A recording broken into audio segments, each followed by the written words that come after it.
tayo, unbox tayo ng ating connector ng aking BMS kasi nagkamali nga ng bili.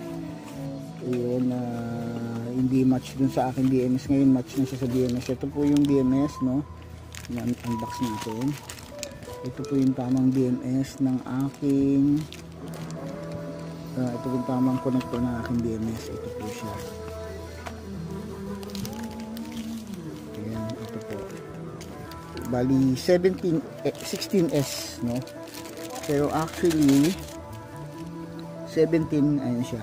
Yung wire niya 17 yan. BMS ng Sunrise. So nangyari kasi feeling ko ito yung naging cause nung sira ng aking BMS kasi nasunog yung ditong part. Kasi nasunog na, nagkamali ako ng kabit siguro, nakita ko sunog na, kaya yung ibang battery ko nasira. Ayun, kaya ayun, bumili ako, kaya nagkaroon na ng delay ngayon kasi nga nag-upgrade na rin ako, hindi ko nang bumibili ng battery para magpalakas nung aking e-bike battery. So ayan, kaya binili ko to, no? Alright, ito yung tamang BMS ng aking connector ng aking BMS ni Sunrise pang 48 volts sa e-bike.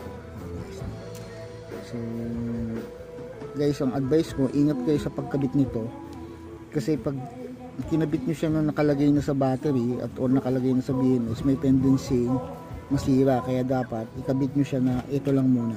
So yun, hindi ko ginawa dati yun, nakakabit na sa BMS nung ako.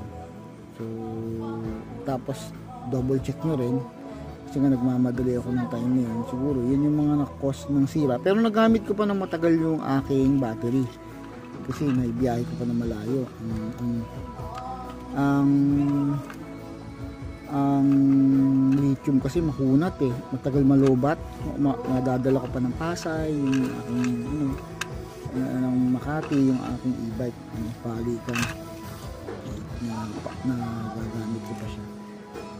Tapos bigla na lang hindi ko nagamit nga dahil wala akong charger, wala akong pambili ng charger ng time na yun, kaya ang ginawa ko, pinapahinga ko muna siya.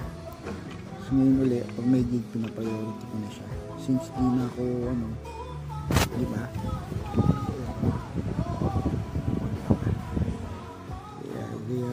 Ayan guys, no? Yan talaga pag may apps, no? Ayan guys, pag nakita nyo yung ganito, ang titingnan nyo pag magpapalit kayo guys ng BMS, meron kasing ito, ang mali ko, hindi ko nalagay na may lock kasi may lock siya. Alright, good thing, no? China, ang galing nila meron si kompleto sila kaya ayan, mabubuo na natin. Ngayon binablog ko yung mga pyesa, bubuuin ko na lang. Nabili ko na rin yung bracket, kompleto na ako sa bracket. So connection na lang, lalagyan ko na lang to guys ng ano dito, yung tawag doon, yung connector na bilog. So yun lang, para magamit siya, para madaling ikabit, hindi ka na magsusolda. So i-screw mo na lang doon sa 2650 na battery na lithium. So ganun lang yung ginagawa ko guys, no? So, online din lahat yung binibili ko lang unti-unti para makabuo ng lithium ion battery na pang e-bike. Okay guys, hanggang dito na lang. Alright.